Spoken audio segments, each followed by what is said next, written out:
Tapos na yung lunch meeting niyo? Yes. It went very well. Pumayag na rin si Edward. You know what?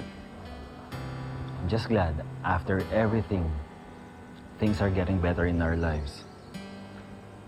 Si Jasmine, in remission na. At si Ashley, may progress na sa therapy.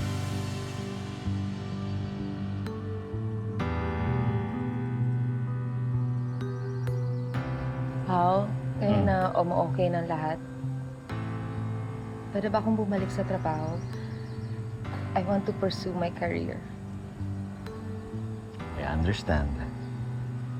Siyempre, gusto mong ituloy yung dream mo